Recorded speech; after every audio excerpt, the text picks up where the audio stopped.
विवेक office से थककर घर आया, सोफे पर बैठा। अंदर से नन्ही परी दौड़ी दौड़ी आई, उसके लिए पानी लेकर और उसको गोद में बैठ गई।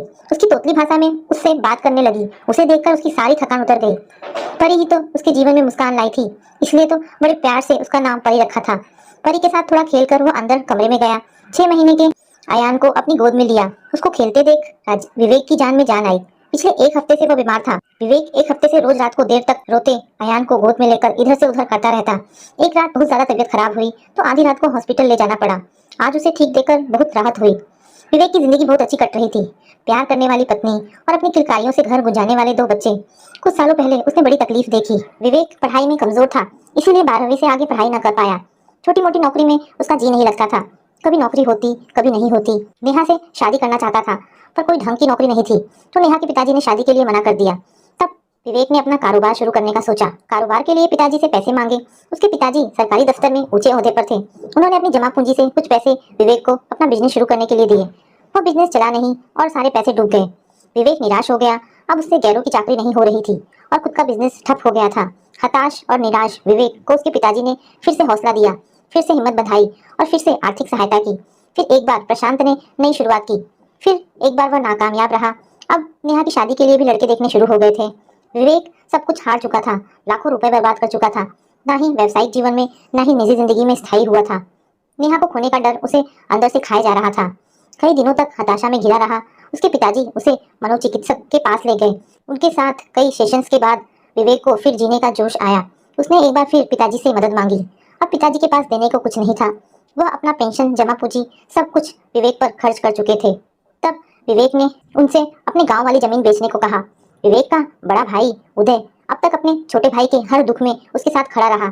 जब उनके पिताजी का सारा पैसा अपने छोटे बेटे पर लुटा रहे थे तब भी वह चुप रहा, पर अब जब जमीन का सारा पैसा वह विवेक को देना चाह रहे थे तब उसने आपत्ति जताई। जमीन पर जो खेती हो रही है उससे हमें काफी पैसा मिल रहा है और हमारा काफी राशन भी उसी जमीन से आ रहा है। यह तो सोने के अंडे देने वाली मुर्गी को काटने वाली बात है। तब भी जब पिताजी नहीं माने तो उसने कहा, सब कुछ विवेक को ही दे दोगे, मेरे लिए कुछ नहीं रखोगे? बेटे, तुम पढ़े लिखे हो, इतनी अच्छी नौकरी है, अच्छी मोटी तनख्वाह है, साल दर साल तरक्की करते हो, तुम्हें बाप की कमाई की कोई जरूरत नहीं, तुम अपने आप ही बहुत काबिल हो। अपने भाई को देखो, वह अब तक कहीं स्थायी नहीं हुआ, वो कमजोर है, उसे मेरे सहारे की जरूरत है। उदय ने भी बड़ा दिल रखा। जमीन बिकी और विवेक को नए बिजनेस के लिए पैसे मिले। जिंदगी थोड़ी थोड़ी पटरी पर आ ही रही है कि एक रोड दुर्घटना में उदय की मौत हो गई। कुछ सालों बाद विवेक की माँ ने भी आंखें बंद कर ली। अब घर में विवेक और उसके पिताजी रह गए। कुछ सालों बाद विवेक का बिजनेस बहुत अच्छा चलने लगा। एक दिन जब काम से लौटा तो देखा नेहा के माता पिता आए थे। पिताजी ने उन्हें शादी की बात करने घर बुलाया था। बड़े गर्व से कहा, मेरा बेटा अब आपकी बेटी के लायक हो गया है। नेहा के पिताजी शादी के लिए राजी हो गए और फिर जिंदगी में खुशियां ही खुशियां थी। विवेक ने पुराना मकान जो कि पिताजी के नाम था वह बेचकर उसमें थोड़ा और अपना पैसा डालकर एक आलीशान घर बनाया। विवेक के पिताजी बेटे की तरक्की देखकर बड़े खुश होते, बस उदय के ना होने के गम से उभर नहीं पाते। जब आयान हुआ तो उन्हें लगा उनका उदय वापस आ गया। यूं तो पिताजी ने अपना सब कुछ विवेक को दे दिया था, बस एक अलमारी के लॉकर को वह कभी छूने नहीं देते। विवेक को लगता था कि पिताजी के पास अभी कुछ ऐसा खजाना है जो वह उसे देना नहीं चाहते। साल बीतते गए, पिताजी बूढ़े और कमजोर होते गए। विवेक का बिजनेस बहुत अच्छा चल रहा था। उसका घर भौतिक सुविधाओं से सजा था। वह एक खुशहाल जिंदगी जी रहा था। एक दिन पिताजी को पैरालिसिस अटैक आया। कई दिनों तक हॉस्पिटल में रहने के बाद घर ले आए, पर अब वह पराधीन हो चुके थे। कुछ दिनों तक तो नेहा ने उनकी देखभाल की। फिर एक दिन विवेक से कहा, सुनो, तुम्हारे पिताजी की देखभाल करके मैं थक जाती हूँ। सारा दिन घर का काम करके मुझसे उनका काम नहीं होता। वैसे भी वह तुम्हारे पिताजी हैं, तो जिम्मेदारी भी तुम्हारी है, मेरी नहीं। प्रशांत ने उनके लिए एक नर्स रख दी। नर्स सुबह तो आती लेकिन रात में रुकती नहीं थी। रात भर पिताजी कभी खांसते रहते, कभी उन्हें बाथरूम जाने में मदद लगती, कभी करवट बदलने के लिए मदद लगती, तो कभी उन्हें आधी रात में भूख लगती। इससे नेहा और प्रशांत की नींद में खलल होता। नेहा चिढ़ती रहती, दोनों में बहस होती रहती। विवेक रात के लिए भी नर्स रखना चाहता था, लेकिन नेहा इसके लिए सहमत नहीं थी। रात की नर्स कितना पैसा लेते हैं कुछ अंदाजा भी है? दवाई और सुबह की नर्स में हम काफी पैसा खर्च कर रहे हैं। सारा पैसा इन्हीं पर लुटा दोगे या अपने बच्चों के लिए भी कुछ रखोगे? वैसे भी सब कुछ लुटा भी दोगे तो भी यह ठीक होने वाले नहीं। विवेक को अनिता की बात सही लगी। विवेक ने एक अखबार में वृद्धाश्रम का एक इश्तिहार देखा था।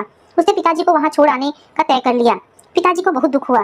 जिस बेटे के लिए उन्होंने अपना सब कुछ न्यौछावर कर दिया था, वह बेटा आज उसे यह दिन दिखा रहा था। लेकिन सबसे बड़ा दुख अपने पोते से दूर होने का था। लगा फिर एक बार कुदरत ने उनको उदय से फिर दूर कर दिया।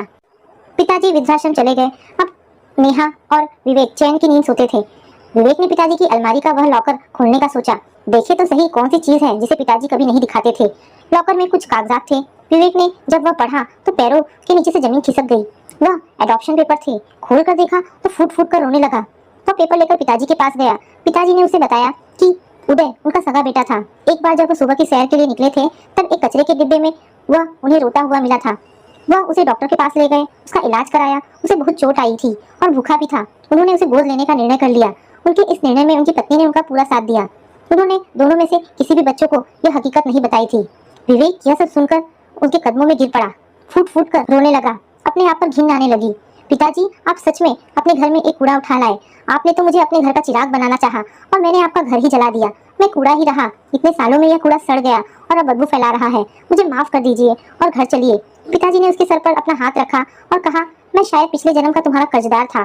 तूने तो मुझे पिछले जन्म के ऋण से मुक्त किया और मेरे मोक्ष के द्वार खोल दिए। तेरा ऋण चुका दिया तो मैं अब शायद जन्म मृत्यु के चक्कर से मुक्त हो जाऊंगा। मैं यही ठीक हूँ। अपनी उम्र के लोगों के साथ, अपने जैसे पीड़ितों के साथ अच्छा लगता है। इन लोगों को तो उनके सगे बेटे ने निकाल दिया है। मैंने तो तुझे जन्म नहीं दिया। तू क्यों अपने आप को दोषी मान रहा है? जीवन के बचे कुचे साल मैं यही शांति से गुजारना चाहता हूँ। आशा करती हूँ आपको ये कहानी पसंद आई होगी। दोस्तों, हमारी आज की दूसरी कहानी है संतान। सास मीरा नेहा को जली कटी सुना रही थी। नास पीटी कब से सुनी कोख लिए बैठी है। इतने साल हो गए, अभी तक एक बच्चा नहीं जन्म पाई। जाने कब पोते का मुंह देखूंगी, या फिर देखूंगी भी या नहीं। लगता है पोते का मुंह देखे बिना ही दुनिया छोड़ दूंगी। सास की जली कट्टी सुनकर बेचारी बहू नेहा रुआसी हो गई। आखिर वो भी क्या करे। बात यह है कि नेहा और विवेक की शादी हुए लगभग 8 वर्ष हो गए थे, मगर अभी तक उनकी कोई औलाद नहीं हुई थी। काफी इलाज करवाया, कई तरह के टेस्ट करवाए, लेकिन कोई फायदा नहीं। पूजा पाठ, देवी देवता, जाने कितने मंदिरों में अनगिनत देवी देवताओं से मन्नतें मांगते फिरते, लेकिन नतीजा कुछ नहीं निकला। कई उपाय के बाद भी बच्चा नहीं हुआ। नेहा चुपचाप सब कुछ सहकर आंसू बहाती रहती। आखिर वह कर भी क्या सकती थी। फूटी किस्मत को छोड़ किसी को भी दोष नहीं दे सकती थी। सारा टेस्ट करवाया, ना उसमें कोई खराबी थी और ना ही उसके पति में। फिर वो करे तो क्या करे। कई बार पति पत्नी दोनों ने बच्चा गोद लेने की सोची, लेकिन मीरा देवी मना कर देती। मीरा देवी का कहना था, मुझे मेरे घर का चिराग ही चाहिए, जो अपना खून हो, जिसमें मेरे बेटे का अंश हो। चाहे जो हो, जब हो, बेटा हो या बेटी हो, कोई फर्क नहीं, बस तेरी कोख से जनी हो। कहने को तो वह बहू को रोज 4 बातें सुना देती, लेकिन वो भी समझती थी कि सब किस्मत की बातें हैं। जब तक ऊपर वाला नहीं चाहे कुछ नहीं हो सकता। बहुत चली कटी सुनाने के बाद वो बहू को समझाती भी थी कि माफ कर देना नेहा बहू, उम्र हो गई है, क्या करूं, रहा नहीं जाता। पोता पोती की चाह में बहुत तरस गई हूँ, इसलिए सारा गुस्सा तुझ पे ही उतार देती हूँ। नेहा भी सास के गले लग फफक फफक कर रोने लगती। सास मीरा भी भरे मन से नेहा को ढांढस देती, चिंता मत कर बहू, भगवान के घर देर है अंधेर नहीं, एक ना एक दिन तेरी कोख जरूर भरेगी। लेकिन नेहा अंदर ही अंदर टूटती जा रही थी। अब उससे अपने बांझ होने का दंश झेला नहीं जा रहा था। उसकी उम्र की आस पड़ोस की औरतों की गोद में बच्चा खेलता देख उसका मन पीड़ा से रो पड़ता। उसकी ममता उसकी आंखों से आंसू बन छलकने लगती। उसकी इच्छा होती वो भी बच्चे को लेकर गोद में खिलाए, अपनी छाती गीला करे, लेकिन खुद को असमर्थ पाती। आस पड़ोस और रिश्तेदारी की औरतें उसे बांझ होने का ताना देती रहती। उसे कुछ समझ नहीं आता कि वह क्या करे। बांझपन का दर्द उससे सहा नहीं जाता था। विवश होकर अपने ही हाथों से अपनी कोख को चोट पहुंचाने लगती। नेहा की पड़ोस वाली विमला चाची नेहा के दर्द को अच्छी तरह समझती थी, क्योंकि उनकी भी कोख बहुत सालों बाद भरी थी। वो इस पीड़ा से गुजर चुकी थी। उनसे नेहा का मुरझाया चेहरा देखा नहीं जा रहा था। नेहा के प्रति हमेशा उनकी सहानुभूति होती। एक दिन विमला चाची ने उसे बताया कि दूर शहर से बहुत पहुंचे हुए बाबा आए हुए हैं, जिनकी सिद्धि दूर दूर तक फैली हुई है। अगर उनका आशीर्वाद मिल जाए तो उसकी सुनी गोद भर सकती है। उनके आशीर्वाद से फलीभूत हो कितनी निय संतानों को बच्चा हुआ है। नेहा को मानो मन मांगी मुराद मिल गई हो। जैसे जानकर उसका भी मन हुआ कि वह बाबा के पास जाए। उसने सारी बातें अपनी सास मीरा देवी को बताई। नेहा ने सास से कहा कि माँ जी, दूर शहर से एक चमत्कारी बाबा आए हैं। उनकी ख्याति दूर दूर तक पहुंची है। कहते हैं कि उनका अगर एक बार आशीर्वाद मिल जाए तो बांझ औरतों की भी कोख भर जाती है। माँ जी, एक बार बाबा का आशीर्वाद मिल जाए तो शायद हम भी निसंतान ना रहे। नेहा बहुत विनती करने लगी अपनी सास से। नेहा की बातें सुनते ही मीरा देवी गुस्से से बिफर उठी। वह छोटे शहर की जरूर थी, लेकिन साधु संत और पाखंडी बाबाओं को भली भांति जानती और ऐसे बाबाओं के चोचले को अच्छी तरह समझती थी। ऐसे ही पाखंडी बाबा बाज औरतों को मूर्ख बनाकर उनके साथ बहुत धोखाधड़ी करते हैं, और वह इन सब चीजों से अच्छी तरह से परिचित थी। उन्होंने बहू को समझाया, मूर्ख, ये सब ढोंगियों के चक्कर में भूल कर भी मत पड़ना। इतना भी नहीं जानती, बिना पति पत्नी के मिलाप के बच्चा नहीं होता। बच्चा सदा पति पत्नी दोनों की कोशिश से ही संभव है। लेकिन नेहा के मन में बाबा को लेकर एक अलग ही धारणा बन गई थी। लेकिन उसे यह नहीं पता था कि ऐसे बाबा कहीं भी आने जाने से पहले ही उस जगह अपने चेले चपाटी को भेज वहाँ उस जगह के लोगों की सारी जानकारियां एकत्रित कर लेते हैं और बाद में वहाँ पहुँच कर पहले से पता सबकी बातें बता उन्हें अपने जाल में फंसा लेते हैं। नेहा के साथ भी यही हुआ। उसका मन नहीं माना। अब उसे नेहा के मन का मुंह कहे या बच्चे की चाह। पति किसी काम से शहर गया था, अतः शाम को वो सास को बिन बताए पड़ोस वाली विमला चाची के साथ वहाँ चली गई, जहाँ बाबा और उसके चेले चपाटी डेरा डाले हुए थे। सकुचाई चुपचाप भीड़ में बैठ बाबा का प्रवचन सुनने लगी। तभी बाबा की नजर उस पर पड़ी। बाबा जी ने नेहा को इशारे से अपने पास बुलाया। नेहा ने झुककर बाबा जी को प्रणाम किया। बाबा जी ने उसके कंधे पर हाथ रखते हुए कहा, उठो बेटी, मैं अपनी दिव्य आंखों से तुम्हारी कष्टों को देख रहा हूँ। चिंता मत करो, तुम्हारी मुराद जरूर पूरी होगी, तुम्हारी सूनी कोख जरूर भरेगी, तुम्हें मातृत्व सुख की अवश्य प्राप्ति होगी। नेहा विस्मित आंखों से बाबा को देख रही थी। उसकी आंखों में अश्कों की धारा बह रही थी। उसे समझ नहीं आ रहा था कि बाबा जी ने बिना कहे उसका कष्ट कैसे जान लिया। वह बाबा के पैरों पर गिर पड़ी और कहने लगी, बाबा आप धन्य हैं, अंतर्यामी हैं, मुझ अभागन का दुख दूर करें। मैं निसंतान सालों से बच्चे का मुंह देखने के लिए तड़प रही हूँ। इस दुखियारी को अपना आशीर्वाद देकर वर्षों की अभिलाषा पूर्ण करे बाबा। होगी, जरूर होगी बेटी, तेरी अभिलाषा जरूर पूरी होगी, तेरी हर मनोकामना पूर्ण होगी। मैं तुम्हारी संतान प्राप्ति हेतु एक यज्ञ करूंगा, जिसमें तुम्हें विधिवत स्नान धारण कर आभूषण से सुसज्जित पीले वस्त्रों में पूजा अर्चना व हवन आदि करनी होगी। पूजा सामग्रियों में तुम बाल सहित पीले वस्त्र में लिपटा एक नारियल, गोला, घी, हुमान, चंदन एवं 2 केले लेती आना। बेटी, इसके लिए कल रात्रि वेला अति मंगल है, अतः ध्यान रहे कि विलंब ना हो। जी जी बाबा जी। नेहा ने एक बार फिर बाबा जी के पैर छुए। इस बार बाबा जी का हाथ नेहा का पीठ सहला गया। नेहा को थोड़ा अजीब एहसास हुआ, लेकिन औलाद सुख के मोहवश बाबा की इस हरकत को बाबा का आशीर्वाद समझी। सोचा शायद बाबा ने आशीर्वाद स्वरूप हाथ फेरा हो। पड़ोस वाली चाची ने झट से नेहा को बाबा के पास से उठाते हुए कहा, जी बाबा, मैं इसे लेकर आपके पास तय समय पर पहुंच जाऊंगी। नेहा घर पहुंची तो देखा सास बरामदे में चहलकदमी कर रही थी। कहाँ गई थी? कब से ढूंढ रही थी तुमको। जी जी माँ जी, पास वाले मंदिर गई थी। झूठ मत बोल, मंदिर गई थी या? जी मंदिर। नेहा ने सास से झूठ कहा। क्या करती? जानती थी सास एवं पति मना करेंगे। अच्छा चल अंदर चल, कल से कहीं जाना हो तो बोल कर जाना, मैं तुम्हारे साथ चलूंगी। नेहा के तो मानो रोंगटे खड़े हो गए, काटो तो खून नहीं। अब वो सास को सच कैसे कहे कि उसे कल कहाँ जाना है। नेहा मन मशोस कर रह गई। वह सास की आज्ञा लिए बिना नहीं जा सकती थी। रात करवटों में बीती। सुबह से दिन भर बेचैनियों ने नेहा को घेरे रखा। जैसे जैसे दिन बीतता जा रहा था, नेहा व्याकुल होती जा रही थी। हालांकि सास से नजरें बचाकर सभी तैयारियों में भी जुटी थी और लगभग पूरी कर भी ली थी। उसे पता था सास सवेरे बिस्तर पे सो जाती है, इसलिए उसने चाची को कहकर रखा था कि सास के सोते ही वह उनके साथ चल चलेगी। परंतु मीरा देवी को बाबा रूपी शक ने घेर लिया था।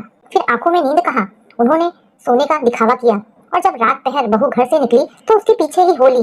रास्ते में उन्हें उनका बेटा भी आता दिख गया, जिसे इशारे से पास बुला लिया और सारी बातें बता दी। वो चाहती तो बहू को वहीं रोक भी सकती थी, लेकिन मीरा देवी ने बहू की आंखों पे चढ़ी पट्टी हटाना जरूरी समझा। नेहा इन सबसे अनजान बाबा जी के पास पहुंच चुकी थी। बाबा जी ने नेहा को कुटिया के अंदर जाने को कहा और कहा कि वह तांबे के पात्र में रखा पवित्र जल का छिड़काव कर पीले वस्त्र धारण कर ले, मैं तब तक पूजा आरंभ करता हूँ। नेहा ने आदर मुद्रा में सर झुकाया और कुटिया में प्रवेश कर गई, जहाँ उसने तांबे के पात्र में रखे जल को जैसे ही खुद पे छिड़काव किया, उस पे बेहोशी छाने लगी। थोड़े समय बाद देखा कि बाबा कुटिया का दरवाजा बंद कर अंदर आ गए हैं। नेहा को बाबा का चेहरा धुंधला धुंधला दिख रहा था। उसे महसूस हुआ कि बाबा उसके पास आकर उसके बालों से खेल रहे हैं। हालांकि नेहा हल्के होश में थी, अतः विरोध भी कर रही थी। पाखंडी, धूर्त, कमीने, लेकिन बाबा बेशर्मी से हंस रहे थे। उसने अपना एक हाथ नेहा के अस्मत की तरफ बढ़ाया, लेकिन इससे पहले कि नेहा के साथ कोई अनहोनी घटती, पीछे आए पति ने, जो उसका पीछा करते करते कुटिया तक आ गया था, दरवाजे को जोर धक्का दे तोड़ डाला और बाबा का बाल पकड़ बाहर घसीट ले आया और लात घुसे की बरसात करने लगा। बाबा के सारे चेले चपाटी इधर उधर भागने लगे। उधर नेहा की सास, जो अपने साथ हवलदार को भी ले आई थी, दौड़कर कुटिया में भागी। बहू के चेहरे पर पानी छिड़क होश में लाई और उसे खूब डांटने लगी। नास पीटी, करम जली, मना किया था तुझे, फिर भी नहीं मानी।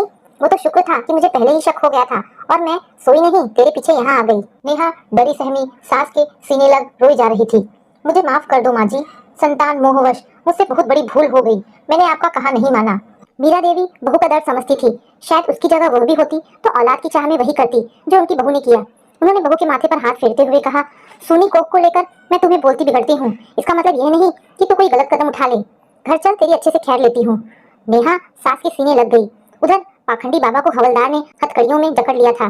घर आकर विवेक ने पत्नी को समझाया कि वह शहर में बड़े डॉक्टर से मिलकर आया है, जहाँ IVF पद्धति के सहारे वह माँ बन सकती है और इस पद्धति में उसका ही अंश नेहा के कोख में पले एवं बढ़ेगा, जिसे टेस्ट ट्यूब बेबी कहा जाता है। मतलब नेहा उसके ही बच्चे की माँ बन सकती है। बहुत विस्तार से तो नहीं, लेकिन इलाज को लेकर विवेक ने माँ को का फुल्का समझाया और नेहा को लेकर शहर आ गया। सारी प्रक्रियाओं के बाद नेहा ने एक सुंदर स्वस्थ बच्चे को जन्म दिया, जिसे लाकर नेहा ने बड़े प्यार से अपनी सास मीरा देवी की गोद में डाल दिया। एक तरफ जहाँ मीरा देवी पोते का चेहरा देख फूले नहीं समा रही थी, तो दूसरी तरफ नेहा अपनी सास को देख श्रद्धा से मन ही मन नतमस्तक हो रही थी। साथ ही साथ वह सोच कर कांप भी रही थी कि अगर सास न होती तो आज वह कहीं की नहीं रहती। औलाद की चाह में बे औलाद होने का दंश उसे पाखंडियों के हवस का शिकार बना देता।